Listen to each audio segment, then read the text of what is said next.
कि क्या मालूम ये शरीर कब छूट जाए, इसका कोई विश्वास नहीं।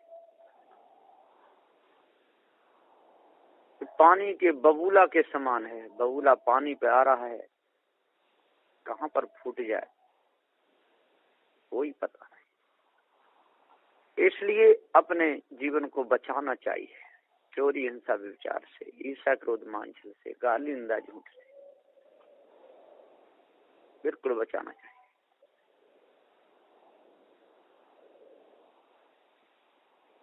ईर्ष्या, क्रोध, मान और छल ये हमारे जीवन को बर्बाद कर देता है। चोरी, हिंसा, व्यभिचार में फंस करके पूरा जीवन बिगड़ जाता है। गाली, निंदा, झूठ में फंस करके पूरा जीवन नरक बन जाता है। ना मालूम जा देह का कब विनाश हो जाए, चेतो नर जल्दी उठो, वक्त हाथ से जाए। ना मालूम जा देह का कब विनाश हो जाए। जल्दी से जल्दी उठो, जल्दी से जल्दी जागो, अपना जो भी काम है जल्दी से जल्दी करो, अपना निज का काम करो। संसार का काम तो न कभी पूरा हुआ है न होगा। संसार के काम में फंसना कोई विवेक की बात नहीं। संसार अनादि है, संसार का कारोबार भी अनादि है। इसको कौन पूरा कर पाया है? इसको कोई पूरा नहीं कर सकता है। इसलिए जल्दी से जल्दी अपने आप को जानना चाहिए और भ्रम भूल कल्पना को दूर करना चाहिए। विवेक की संत गुरुजनों की शरण में रह करके अपने जीवन को बदलना चाहिए। सदगुरुदेव जी बताते हैं, बंदी छोर सदगुरु श्री महान सर जी कहते हैं कि बाना बदले 100 बार, बदले बान तो बेड़ा पार। बाना चाहे कोई कितने बार बदल ले, उससे कुछ भी नहीं होता। अच्छे से अच्छे कपड़े पहन ले, अच्छे से अच्छा भोजन पा ले, अच्छे से अच्छी गाड़ियों में बैठ ले, हवाई जहाज में उड़ ले, कितना भी कुछ भी करे, उससे कुछ भी होने वाला है। तो बाना बदले 100 बार। जी गुरुदेव जी। हाँ हाँ। तो सदगुरुदेव जी पुकार के समझाते हुए कहते हैं कि बाना बदले 100 बार, बदले बान तो बेड़ा पार। बाना कितना भी बदलता रहे, कितना कुछ भी करता रहे, जब तक अपनी आदत को नहीं बदलेगा, जब तक अपने अंतःकरण को निर्मल नहीं करेगा, जब तक शुद्ध साफ पवित्र हृदय नहीं होगा, जब तक संसार की तरफ से पूर्ण लक्ष्य नहीं हटेगा, तब तक मन की खराबी कभी नहीं मिटेगी। मन की खराबी मिटाने के लिए, मन की गंदगी दूर करने के लिए, मन के विकार नष्ट करने के लिए पारखी सदगुरु देव की जरूरत पड़ती है। और यदि ऐसा नहीं हुआ तो लक्ष्य संसार की तरफ ही दौड़ता रहता है। उसमें किसी का जोर बल नहीं चलेगा, जीव पकड़ा जाएगा और स्वयं ही भूलता है तब पकड़ा जाता है। यदि न भूले तो कोई पकड़ने वाला नहीं। तो सदगुरुदेव कहते हैं कि जब लंग योगी जगत गुरु, जब लंग रहे निराश, जब आशा ही में जगी, जग गुरु योगी दास। योगी जगत का गुरु कब तक है? जब तक निराश रहता है, जब तक संसार से उपराम रहता है, जब तक पवित्र हृदय बना करके अपने अंदर सद्गुणों को हर समय रखता है, तब तक योगी जगत का गुरु है। और जब आशा ही हमें जगी, जब आशा जगती है, तब जग योगी, जग गुरु हो जाता है और योगी दास हो जाता है।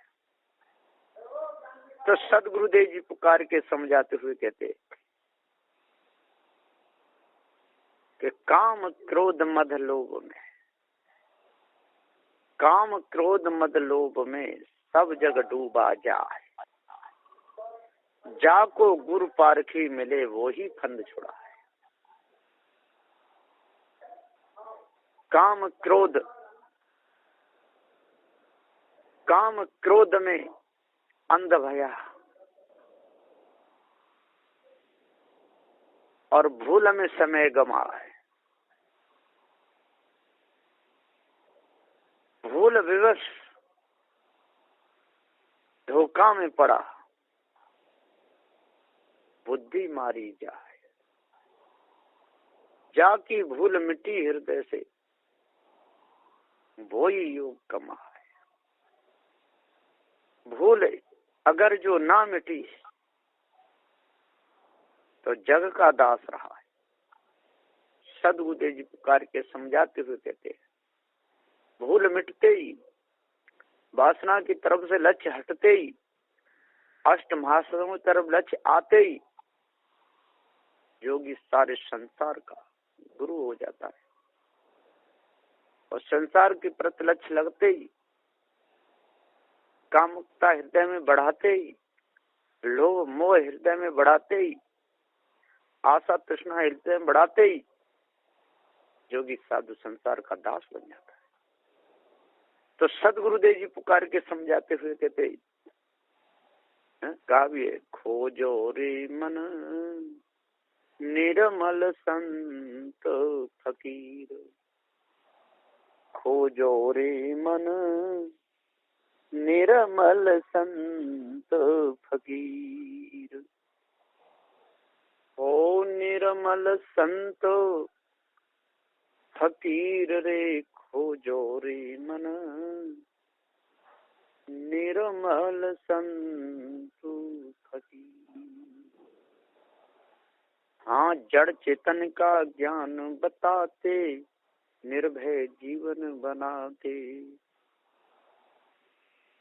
और जादन पूरा ज्ञान हो जावे, फिर चढ़े नहीं रंग, खोजो रे मन निर्मल संत फकीर, खोजो रे मन निर्मल संत फकीर।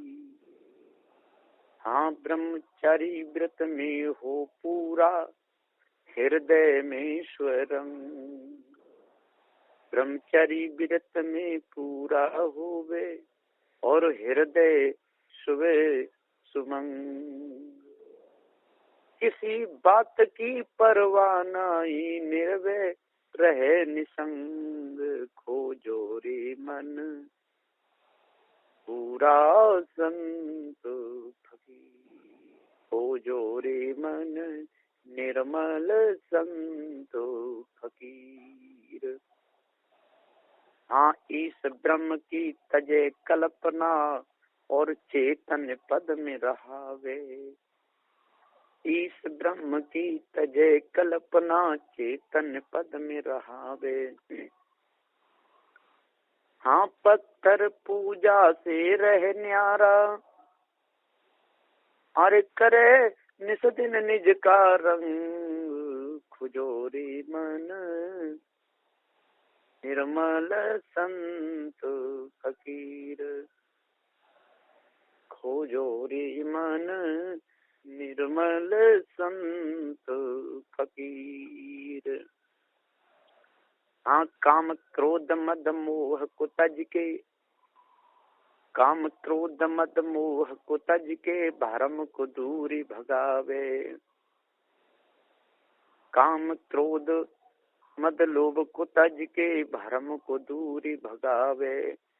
इंद्रियों पे कब्जा कर ले अरे वो सब वीरन का वीर।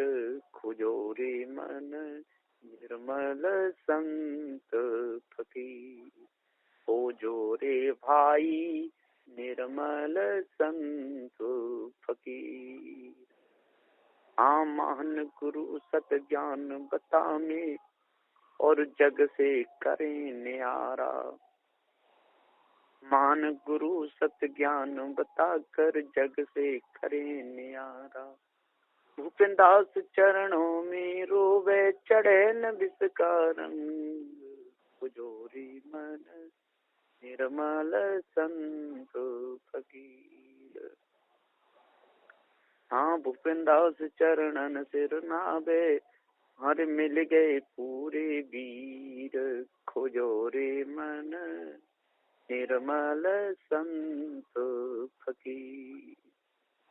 सदगुरु श्री कबीर साहब जी का जो निर्णय है एकदम शुद्ध साफ है, एकदम पवित्र है, किसी प्रकार का इसमें धोखा नहीं। इसलिए भाइयों कभी किसी को धोखा नहीं देना चाहिए, कभी किसी को जंजाल में नहीं फंसाना चाहिए, कभी विषय भरे शब्द नहीं कहना चाहिए। विषय वासना जिसके द्वारा बढ़ती हो ऐसे शब्द नहीं बोलना चाहिए। काम का जिसके इन शब्दों से बढ़ती हो ऐसे शब्द नहीं बोलना चाहिए। क्रोध जिन शब्दों के द्वारा आता हो ऐसे शब्द नहीं बोलना चाहिए। लोभ बढ़ता हो ऐसे शब्द नहीं बोलना चाहिए। काम का मनुष्य स्वयं अपना तो काम बिगाड़ता ही है और दूसरा का भी बिगाड़ देता है। इसलिए सदगुरुदेव जी सबको समझा रहे हैं, बच्चे से लगा करके बूढ़े तक के लिए उपदेश है।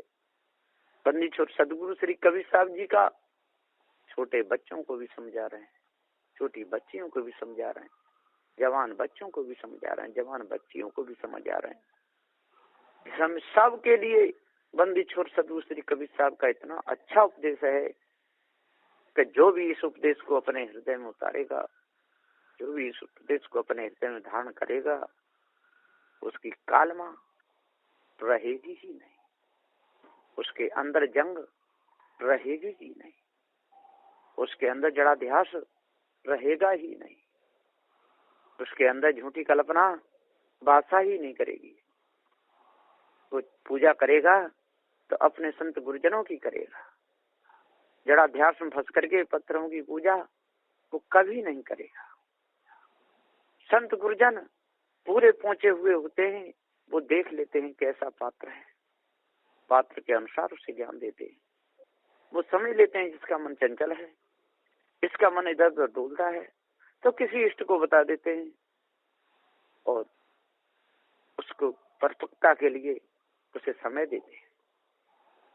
और जब संत गुरु समझ लेते हैं ये तो पूरा है, ये कहीं अटकेगा भटकेगा नहीं, उसको कोई अपने से भिन्न उसको कहीं नहीं दिखाते, उसको कभी नहीं बताते। संत गुरुजन पात्र देखते हैं अनादिकाल के ये जगत है, अनादि से जीव भटकता चला रहा है, सबकी एक सी वृत्ति नहीं, सबकी एक सी साधना नहीं, सबका एक सा मन नहीं, कोई हटाने में बहुत कमजोर है, कोई साधु वेश लेकर के भी संसारगामी हो जाते हैं। इसलिए इनका मन सदार है, इसलिए हाथ में माला देते हैं, भैया माला फेरते रहो, 1 घंटा ध्यान पर बैठ जाओ, श्वास को देखते रहो। कोई कह देते हैं, कोई कहते सब तरफ से लक्ष्य हटाओ। अरे जीव तो अमर है, श्वास जड़ है, जीव अमर है, पत्थर जड़ है, जीव अमर है, नदी नाले जड़ हैं, जीव अमर है, कल्पना भ्रम धोखा है, उधर नहीं लगाते तो देख लेते हैं ये कमजोर है, इसका मन चला जाएगा तो उसको कहीं न कहीं उसको दिखाते हैं, अपनी अपनी युक्ति के द्वारा उसका फंद छुड़ाते हैं। लेकिन सदगुरु श्री कबीर साहब जी ने ये चिंता नहीं करी, इसका मन कमजोर हो या ना हो। उन्होंने तो पूरा डॉक्टरी ज्ञान दे दिया। अब इसमें कितने लोग सदेंगे कितने न सदेंगे, ये चिंता सदगुरु श्री कबीर साहब ने बिल्कुल नहीं की, क्योंकि चिंता रहित अचिंत गुसाएं। बिल्कुल सदगुरु श्री कबीर साहब चिंताओं से रहते थे, भरम भूल कल्पना विषय वासना से रहते थे। और उन्होंने कोई पहले मठ मंदिर भी नहीं बनाया था, कहीं भी कोई नहीं। सदगुरुदेव तो डायरेक्ट ज्ञान देते थे, सीधा देते थे, कहीं जोड़े नहीं। और मत पंथ सिद्धांतों में पहले से संत चले आए, वो तो कहीं न कहीं जोड़ते आए और आज भी कहीं न कहीं जोड़ रहे हैं। तो सदगुरुदेव श्री कबीर साहब जी का कहना है कि भैया यहाँ लक्ष्य टिक जाए, हटाना बहुत मुश्किल पड़ता है, इसलिए मैं तो नहीं टिकाता। अब वो जाने उसके प्रारब्ध के अनुसार यदि बचे ना बचे, इस पर हम पर कोई ठेका नहीं। इसलिए हम क्यों अपनी तरफ से उसको जड़ाध्यास में लगाएं, हम क्यों अपनी तरफ से उसे पत्थर पूजा में लगाएं, हम क्यों अपनी तरफ से उसको माला हाथ में दे के फेंकता रहे, हम क्यों संग दे दें भैया बजाता रहे, हम क्यों कहें कि चारों धामों तो घूम, हम क्यों कहें फलाने देवते की पूजा कर तब तेरे फंदा ले। अरे वो सोच है, समझ है, विचार है, और विचार करके अपने काम ले। तो सदगुरुदेव जी पुकार के समझाते हुए कहते हैं कि हम तो संत के रहने क्या होती है, संत के आचरण क्या होते हैं, भक्त पूरा किसे कहते हैं, निर्मल निदाग मनुष्य किसे कहते हैं, ये हमने पूरा भेद बता दिया। अब इस भेद को सुन करके लोग कितने जगते हैं और कितने सोते हैं, ये तो लोगों के ऊपर है। बंदी चोर सदगुरुदेव तो सत्य का ही उपदेश देते थे कबीर साहब जी। सदगुरु श्री कबीर साहब ने कोई भी धोखे में नहीं कभी फंसाया, न नर को, न नारियों को, न बड़ों को, न बच्चों को, न जवानों को, न रूपमान को, न क्रूपमान को, किसी को भी धोखे में नहीं रखा। न हिंदू को, न मुसलमान को, न ईसाइयों को, न पारसियों, न यहूदियों को, किसी को भी ब्राह्मण क्षत्रिय वैश्य शूद्रों, सिख सईद मुगल पठानों को, किसी को भी सदगुरुदेव ने धोखे में नहीं डाला। सदगुरुदेव ने सत्य का उपदेश दे दिया। अब कोई माने ना माने, कोई सत पथ पे चले या ना चले, तो सदगुरुदेव एकदम निराग थे, निर्बल थे, निशंक थे, किसी बात की कोई चिंता प्रवाह नहीं करते थे, निर्द्वंद रहते थे, भोजन मिल गया पा लेते थे, पानी पी लेते थे, स्वच्छ अच्छे कपड़े किसी ने दे दिए उनको देखभाल करके पहन लेते थे। सदगुरुदेव का जीवन एकदम त्याग वैराग में रहा, और जो त्याग वैराग में अपने जीवन को रखेगा निर्मल सदगुरुदेव जी का, तो सदगुरुदेव जी ने अच्छा ही उपदेश दिया। अब कोई माने न माने, इसमें सदगुरुदेव का कोई दोष नहीं। वर्तमान में भी जो पारखी संत हैं तो बड़े संत हैं, वो सत्य का उपदेश दे रहे हैं, किसी को भी धोखे में नहीं फंसाते, किसी को भी जंजाल में नहीं फंसाते, सबको जंजाल से निकालते हैं, सेवा भाव बताते हैं, अपनी करनी कैसी होनी चाहिए, अपनी रहनी कैसी होनी चाहिए, साधु को किस प्रकार से रहना चाहिए, साधु के विकार क्या है वो गिराते हैं, सदगुण कौन से हैं वो जगत से बचाते हैं। ऐसा उपदेश बंदी चोर सदगुरु श्री कबीर साहब जी ने दिया। इस उपदेश को अपने हृदय में धारण करें, अपने जीवन में कभी विकार न आने दें, जड़ाध्यास न आने दें, भ्रम भूल कल्पना से दूर रहें, बचें, अष्टमहासों धारण करें, तब पूर्ण शांति मिलेगी। इन्हीं वचनों के साथ में मैं अपनी वाणी को विराम देता हूँ। बोलिए श्री सदगुरुदेव की जय।